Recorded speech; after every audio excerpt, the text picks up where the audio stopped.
Tobias Woudt is a Dutch entrepreneur and founder of the Tobian Language School.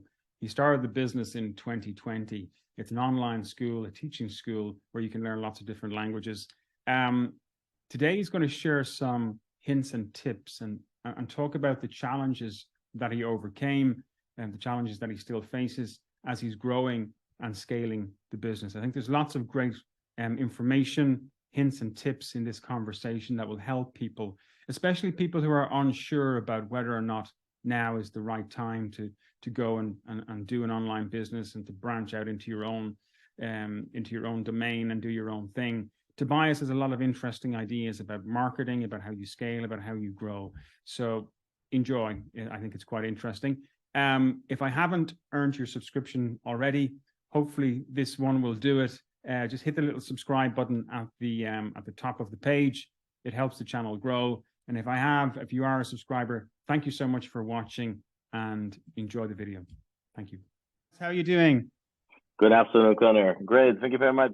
How are you? I'm good. Thank you for joining me. So let's get straight into it. You're based in the Netherlands, right? You're a Dutch entrepreneur. Yes. Where did you grow up in the Netherlands? I grew up in a small town near Groningen. Yeah. Groningen is like a student city in the north of the Netherlands. And I grew up like 10 kilometers from there in a small town. How would you describe your childhood? Yeah, well, amazing. Safe, fun, safe, great family, friends. Okay. Playing football, going to school, make fun. Yeah, that was my youth, I would say. And was there anything in your youth, and say going through the education system, that made you consider becoming an entrepreneur or a solopreneur or doing your own thing?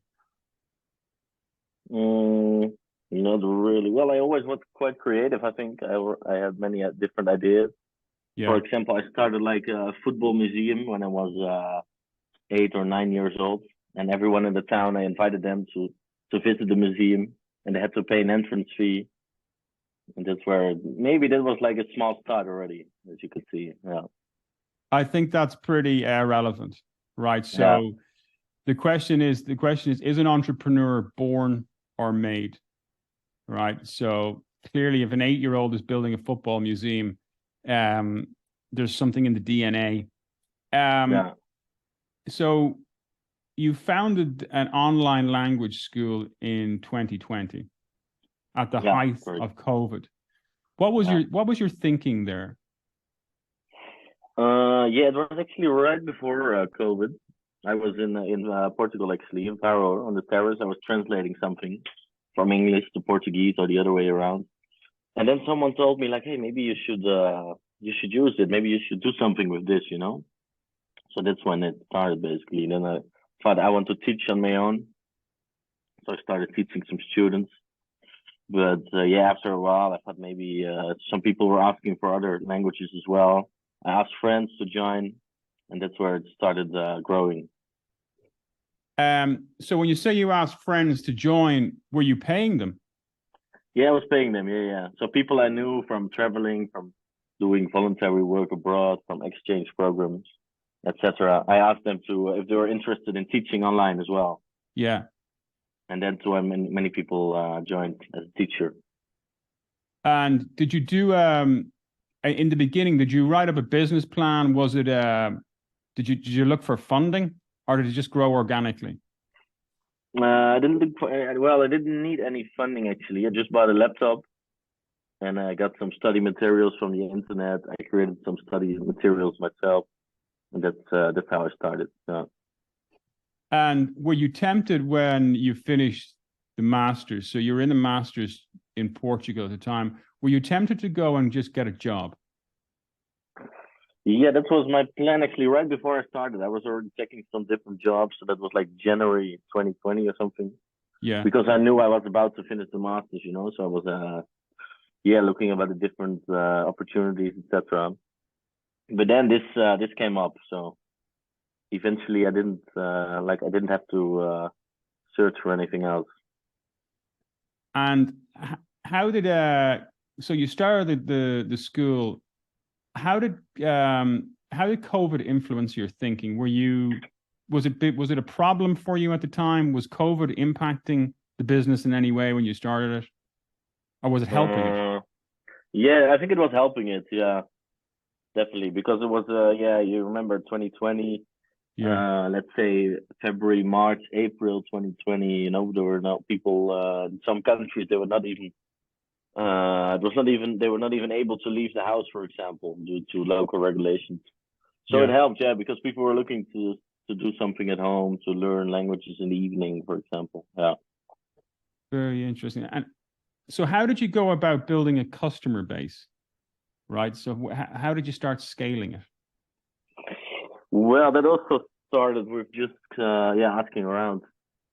Also some marketing on Facebook and Instagram, for example, but mostly how do you call it? By word of mouth. Yeah. By word of mouth. So, if you had to point to one, the most successful marketing strategy outside of word of mouth, what would that be? Yeah, I would say social media. Social media. Yeah, Anyone? yeah, Facebook, Instagram. yeah, definitely Facebook, Instagram. Well, nowadays Facebook is not that popular anymore, but it's already 3 years ago. Hmm. And I still remember, well, yeah, 3 years. Facebook was bigger 3 years ago. Currently, I would say Instagram, definitely, with videos, reels, everything.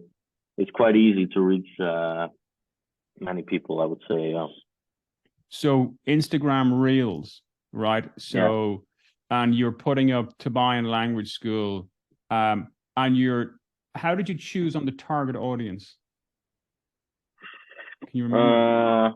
Yeah, it was also a bit difficult because first I was thinking about like South America as a target group, Mm, but eventually that was quite difficult with the currencies there, for example. For them, mm. it's quite expensive to pay in euros. And then like the expat thing came up. I was talking with a friend and he told me like, hey, maybe you should focus on expats in Europe. That might be a nice target group. So that was like the first target group, I would say. Expats in Western Europe. So expats from South America. No, expats from everywhere, actually, from India, from Africa. So, for example, people, for example, someone from India who's working in IT Mm. in Amsterdam who wants to learn Dutch lessons. Someone from Romania living in Paris wants to learn French. Yeah.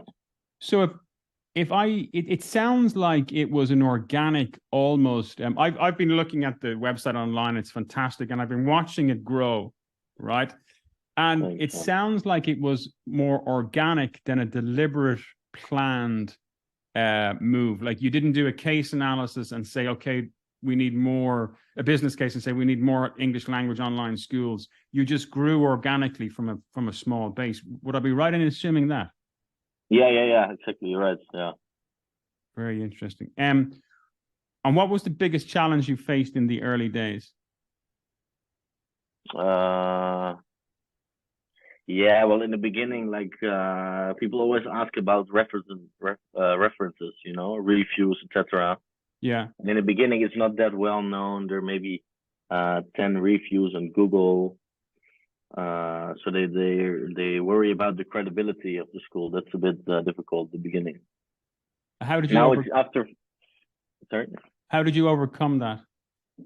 Yeah, sometimes I had a call with them, or I told them like, hey, let's you can try this teacher in case it doesn't work out. You can try another teacher. We are flexible, etc. Yeah. And okay, so people will sign up for individual lessons online with teachers, or they'll book, say, 10 or 15 lessons over a 6 or 7 month period or something like that. Is it, or a 6 week period? Yeah. Let's say yeah. We mostly work with packages of 20 lessons. Yeah. So, for example, 2 lessons per week. So in 10 weeks or something, they cover like one level. Yeah. What qualifications do you require from teachers? Well, at first, yeah, experience. Mm. That's the most important one. Like like a few years of teaching experience, and then like certification is like a big plus, but it's not necessary. Yeah. And then, so, okay, so people go online, they buy online, and they do one-on-one with a teacher in a classroom environment. Um, Where are your customers? Where are most of your customers coming from now? Are they South America, India? Where are they from? Mostly, I would say most of them are living in the Netherlands or Okay. living in Western Europe, but they are from everywhere around the world. Yeah. Um, Tobian, the name Tobian for the school, where did that come from? Yeah, well, it's a nice story. I found like it's in language actually. So there is this in the country Palau, which is like a few hundred kilometers from the Philippines. It's a country called Palau, and there's a small island called Toby Island, and there are like 30, 40, 50 people, something like that, who speak the language Tobian. So that's where the name comes from actually, and it also it means something like brave or intellectual. So perfectly for a language school. Yeah. And I noticed that culture is very important to you. How would you describe the culture at the school? I would say, yeah, flexible, informal. So I'm in direct contact with all the teachers, with all the students as well. Direct, fast contact. Yeah, I think that's the most important thing. Personal approach. So you will talk, you'll do an interview or a call with every student that is considering. Not with all the students, with the teachers. Yeah, The teachers. normally we have a chat. Yeah, Yeah. but when the student comes, they start like I link them up with the teachers, and that's how they start. Yeah. Okay. And in terms of funding, did you ever consider, because funding can obviously help you scale, did you Yeah. consider funding, or did you look at options there, or did you just go, okay, we're just going to bootstrap this? Yeah, currently I'm actually thinking about it to try to find some funding to to scale it a bit. For example, to implement like an e-learning platform. Yeah, it would be more professional for the future. And what would the e-learning platform entail? I mean, there are big players in the market, right? I'm thinking like there are Yeah, huge players like Udemy, yeah. right? Mhm. I don't know if they do English or language teaching, but how do you compete with companies like that? Yeah, I would say price wise, Price. like we are cheaper than all the big schools. I would say, yeah. Okay. So for yeah, I think we are one of the cheapest schools. Okay. Very good. Yeah, I think that's Um, the main advantage. and how did you, when you were starting out the business, right?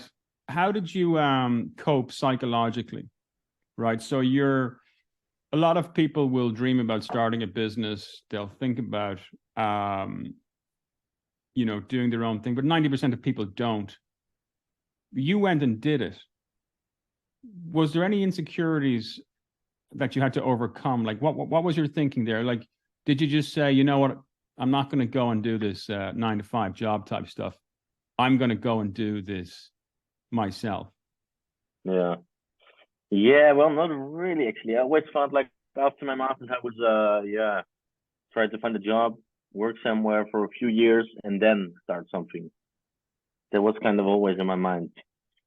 But Okay, then but during my master's, this came up already. It was a great opportunity, I think. And then afterwards, yeah, I really liked the flexibility. You know, yeah. I was able to work online from different places.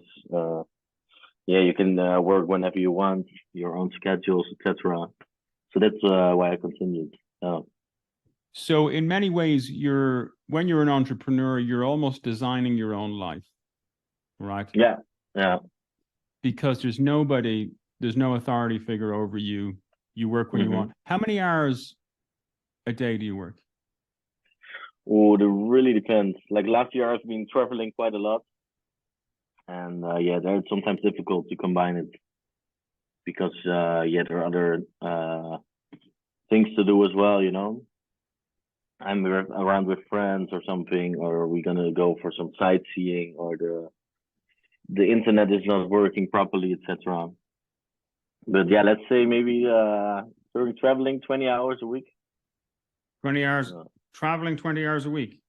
yeah, I think so. Yeah. And how many hours a week would you be working? Like, what do you mean? Like last, 20 hours a week. Right. Okay. 20 hours a week is not bad, right? Yeah. That's a good life, Yeah. right? And would you work at the weekends? No, not really. No, Saturday I would do some emails, some few calls maybe, but no, not that much. No. Okay.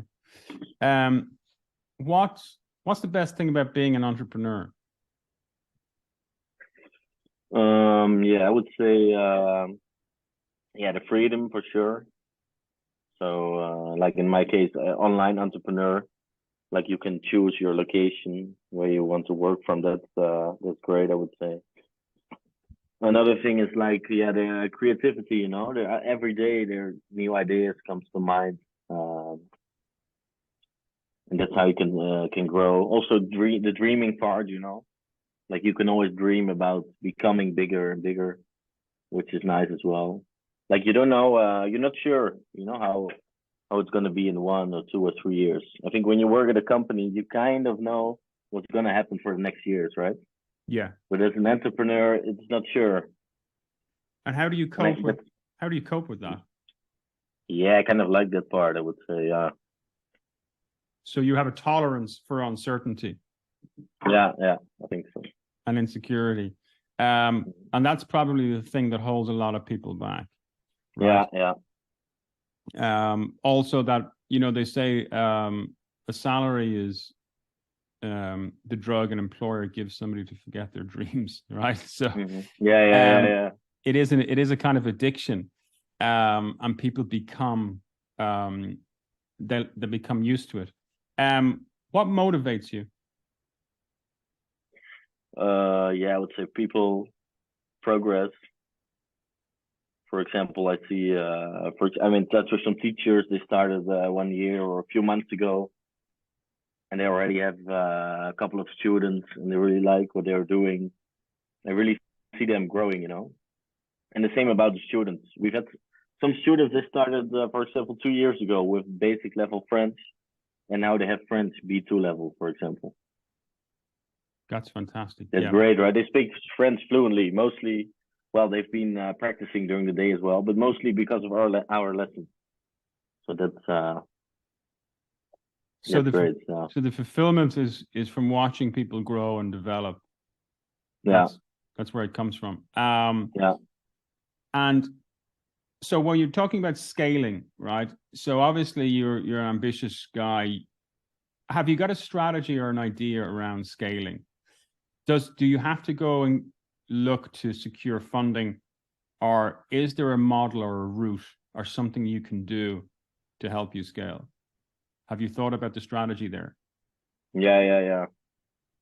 Well, I think the most important thing is like to have the e-learning system. And afterwards, we'd like to start working with companies. So small and medium-sized companies, and provide the lessons for them. Very good. So for example, I don't know, small, medium-sized company in Amsterdam with 10 employees, and then we provide the Dutch lessons for them, for example. Okay. Yeah. Would you do that in-house? Would you go into the company, or would you do it online? I think, initially online. Yeah. Yeah. So you're moving from the consumer to the professional, and that's the plan. Yeah. And that would involve a lot of outreach. Are you looking at starting other new businesses? Or are you going to keep pushing Tobian and keep going and keep scaling? Like, is it? You said you have lots and lots of ideas springing to mind. Are you going to continue with this and add other businesses to the portfolio? I think for now it's going to be this, but maybe in a few years I'm thinking about something. I don't know yet what exactly, but maybe something with traveling or tourism. Add something like that as well. Like I've met many people over the world, during the last years, and I'm thinking about using these contacts in the future. I've noticed that you're doing a huge amount of travel, right? I think how many countries have you been to? I've been to 105 countries. 105, and there's is there 187 in total or something like that? Yeah, 197, I think. And what have you learned from? I mean, you've been into some interesting places. At least your Instagram is telling us that you've been to some. Were you in Afghanistan this year, or was it last year? Yeah, like 1.5 years ago. Yeah, in Afghanistan. What brought you to Afghanistan? Yeah, well, a bit of a long story. We were planning to drive to Mongolia. We bought a car with some friends, Yeah. but then the car got stuck in Georgia, so we left our car in Georgia. Then we took the plane to Kazakhstan. We traveled to Kazakhstan, Kyrgyzstan, and Uzbekistan. And then we were in Uzbekistan in a city near the border of Afghanistan. And I was talking with my friends, and we were like joking, like, "Hey, let's go to the border just for fun, you know? Probably it's closed, or COVID times." But then we could enter the country. There was even a security advisor from the United Nations. We met him at the border. We asked him about the safety. He told us, "Yeah, it should be fine. Just guys, buy some long pants, and then you're free to go." Why the So long then, pants? yeah, because of the local culture, you know, you need to have long pants. That was the only issue.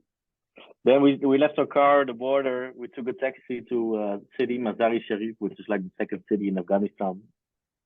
We had a cup of tea with the Taliban there. We stayed for one night, and then we went back to Uzbekistan. How did you meet the It was Taliban?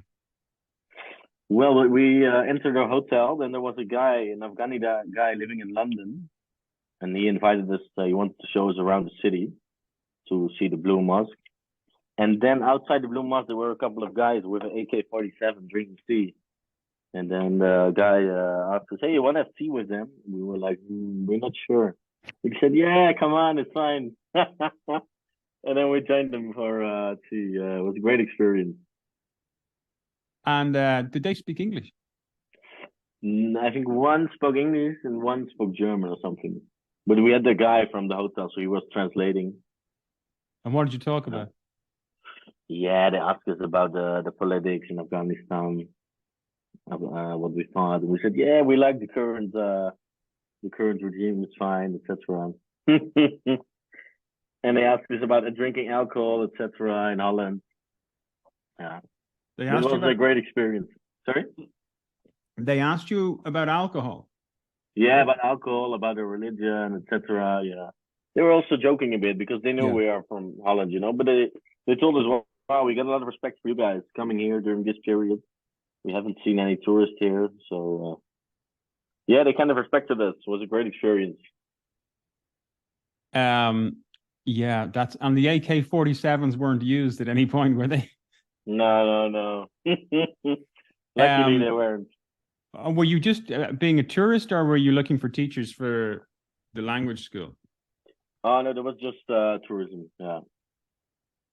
And tell me, where else outside of Afghanistan have you been that you would say was a little bit? Did you ever get into any scrapes or any difficult situations in your travels, or was it all sunshine and roses? No, it has been a bit complicated sometimes. Yeah, we've been to Iraq, for example, also, Mm. and we had to fly to the capital to get our visa. Then we had to take a taxi back to the border where we left our car. Then we could enter the country, for example. Yeah, I would say some border crossings were a bit might take like 6 or 7 hours sometimes. Wow. Yeah, that's a bit difficult. A lot of people would just go to the beach, you know. A lot of people go to the Canaries, but you go to Baghdad. Yeah. Crazy. No, but a great experience. Yeah, best experience in these countries. You know, the hospitality, etc. is amazing. Yeah.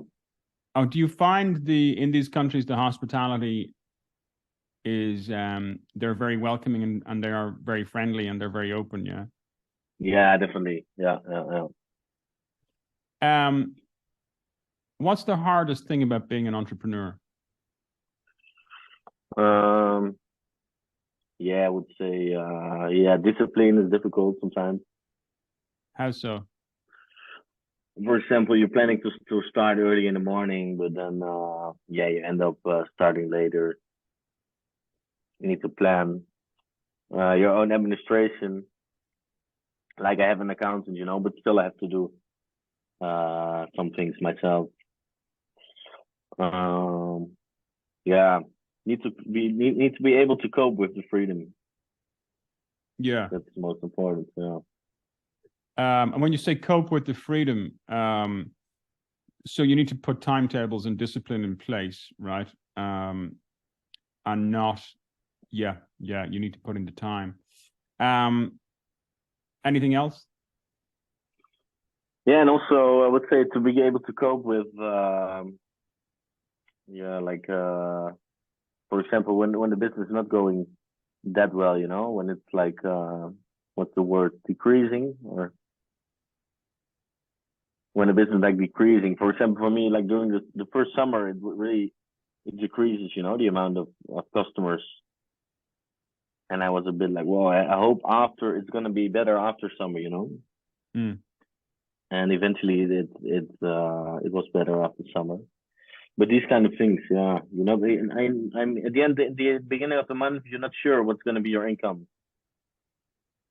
There are uncertainties, so it kind of makes sense that most people are not choosing the entrepreneur life, I would say. Yeah. But obviously there are measures you can take. So when you're planning for the future month by month, do you set yourself targets in terms of customers? Yeah, I do for this year, yeah. Mm. Yeah. And so the strategy for the marketing strategy and growing the customer base, your recommendation would be online, would be social media, Facebook, Instant, all that kind of stuff. Yeah. And yeah, definitely. And the SEO, of course, is very important. Like the search, what's it called? Search engine optimization. Optimization, yeah. The ranking in Google is very important nowadays. Yeah. So also writing blogs, text on your website, etc. The reviews, it can all boost your website, which is very important. Maybe even more important for some companies. It's more important than Google Ads, for example. Yeah. Yeah. So of course, what we don't know about the Google algorithms, I mean, that's a jealously guarded secret. But we do know they do look for fresh content and they prioritize fresh content. Mm-hmm. Right. So if you're producing blogs, if you're writing articles, you will get prioritization. In terms of your ranking, right? So somebody goes onto Google, they go English, maybe say Dutch language teacher. They're based in the Netherlands. What would your strategy be to improve your ranking on Google? Apart from the online stuff, writing blogs and stuff. Apart from that, have you thought about it? Apart from that, I don't know. For example, link building also is an important thing, but which is also online. Yeah. LinkedIn. Okay, so what's next for Tobias Woudt? What does the future hold? Oh yeah, well, as I told you first, I hope to the next year to implement what's it called?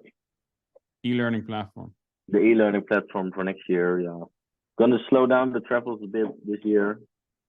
Like last year was amazing, probably travel-wise the best year of my life. But this year, want to calm down a bit, focus a bit more on the business. And so that's it. Yeah, and then hopefully in like 3 years, start with a second project. And you're thinking travel and hospitality, something in that field, are you? I mean, yeah. With all of your you've been to 105 countries, that acquired knowledge must be useful in some capacity, right? Yeah. And then, okay, so you may consider a second project. Where do you think the language school will go? Your plan is to scale it. How big do you think it could grow? Yeah, good question. Yeah, well, I think for example, if we change to like a kind of a platform one day, then it can massively grow. I don't know if you know italki, for example. No, who? italki. It's like an online platform where you can find teachers, for example. They have like I think more than 10,000 teachers. Wow. So even more customers. Uh, but it's completely they just have to provide the platform. There's no service. For example, we provide study materials, we provide an exam, we provide a certificate, personal support, etc. Personal study plan. We are still like more like a school. They are completely different. They are like a platform. So I'm thinking about how we can, like what's the best strategy for us. I mean, the platform thing is nice and it's great to scale, but I still also like the personal thing we currently have with the certifications, with the excellence, etc. With our own social media channels, with things. And what do you think the customers want? So I'm trying to figure out, okay, so italki has 10,000 teachers, right? But it doesn't provide all of that stuff. I would have thought if I go to a language school, I want credentials at the end, and I pay for my 10-week course. I want some kind of credential certification. I obviously want to learn as well, and I'm going to need the support, the online support. When you were studying that platform and looking at it, what do you think is their competitive advantage? What are they very good at? Well, they have many, like huge amount of teachers. So there's a lot of choice. So for example, if you want to learn Swahili, they have 200 Swahili teachers, for example. They all have a short video of each teacher on their website, which is nice. You can see the reviews per teacher, which is nice. And of course, price-wise, like you can check the price you want. If you want to find a teacher for €5 per hour or €8 per hour, you can find it on their website. That's really interesting. Yeah. So, okay, but why would you choose a teacher for €20 an hour if you can get one for €5 an hour? I mean, it doesn't. Yeah. Yeah, well, it's the credential thing, I would say. Yeah. At a school, there's kind of always an option to change teacher, or there's someone extra to communicate with. So you're kind of sure you're gonna end up with the right teacher. Yeah. But for example, at italki, you're not sure. What would your advice be to people? Say if somebody's in a 9-to-5 job today and they have an idea for a business. Maybe it's an online business, maybe it's doing something, who knows? What would your advice be to that person in terms of being an entrepreneur and starting out? I would say, think about what you like to do. So things you really like to do. So for example, they can, look at their current job, tasks they like, tasks they don't like. And another thing is look at what you're good at, That's the most important thing, maybe. And when you were thinking about the online language school, what was it that you were particularly good at that you thought would fit the online language school? Well, in the beginning was just I just wanted to teach on my own, and I wasn't really a teacher. I wasn't really good at a teacher. But then after a few months, I thought like, hey, maybe I should just bring people together, to learn languages. Yeah. So in my case, I think it was bringing connections, bringing people together. Yeah. That was my main advantage, I would say. Can you think of any mistakes you made in the first 12 months? Right. Any pitfalls to avoid? Anything? Yeah, definitely many. Yeah, well, I was doing everything by myself in the beginning. So, for example, the website. I'm not really a website builder, for example, but I want to do it all myself. Study materials I made, which was all right. But yeah, let's say I was doing everything by myself. I made the logo myself, the website. I was trying to do the ads, but I didn't know how it worked. The ads. I just paid some stuff to go to Facebook and Google. bullshit, because I didn't know how it worked. So I would say for new entrepreneurs, I would say I always ask people who know more than you about a certain subject or a certain thing, Do you have and try to outsource things. Yeah. yeah. Yeah. And do you have a coach or a mentor that works with you and helps you? Not really coach or mentor, but I have some other friends who are entrepreneurs as well. Mm. They're helping me a lot. Yeah. For example, one friend is helping me with the app. One is helping me with the website. I have an accountant. Someone is helping me with the social media. Yeah. Very good. Exchanging different ideas. Okay. Yeah. So we know what not to do. So what you're saying is essentially delegate out what you're not an expert at. Don't take on everything yourself. That's really important, right? Yeah. Yeah. Be prepared to involve other people. Mm-hmm. Anticipate bad months. Yeah, exactly. Yeah. Don't get freaked out. Uh-huh. And have a plan. Be disciplined in terms of your time. Mm-hmm. Right. How did you I mean, I suppose self-discipline is something you either have or you don't, or you can work on. Like, were you like making sure you were getting up at 9 o'clock every morning and going to the desk and doing stuff? Like, how did you work on the self-discipline piece? No, I'm not really disciplined. So for me, it was difficult. Yeah. Yeah. Because I was still, even when I met you in the Faro these days, it was great weather. There were parties going on, etc. It's difficult to start 9 o'clock in the morning with these circumstances. Yeah, but what I loved about the language school and what you were doing was that essentially you were designing your life. Okay. You were working when you wanted to work, doing something that you enjoyed, creating and adding value in your own way. And I think that's the opportunity for entrepreneurs, right? So when the problem many people have is being a wage slave, being a job slave, you're essentially building somebody else's dream, right? But the joy of entrepreneurship is in its own small way, you're building your own dream, and everything that you do is furthering your dream. Okay, that's very interesting. And then last question, two last questions. Is there a book that you would recommend? A business book or a motivational book or anything that springs to mind for somebody considering starting their own business or becoming an entrepreneur? Mm-hmm. Yeah, definitely the 4-hour working week. The 4-hour book?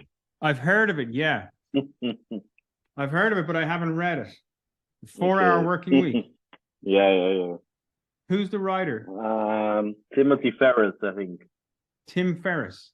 He Tim has Ferriss, the podcast, actually. yeah. Tim Ferriss, yeah. You know him, right? Yeah, the 4-hour working week. And the last question then is, who's your inspiration? Who's inspired you? Yeah, Tim Ferriss, maybe. Who? Tim Ferriss. Tim Ferriss, very good. Okay. So Tim Ferriss wins. Okay, brilliant. Thank you very much. There's a lot of great hints, tips, interesting stuff there, and I think it'll be extremely valuable for people who are considering making the leap. Well done. Thank you very much. Great. Thank you very much. My pleasure. Talk to you soon. Bye-bye. Thank you, Conor. My pleasure. Ciao. Bye-bye.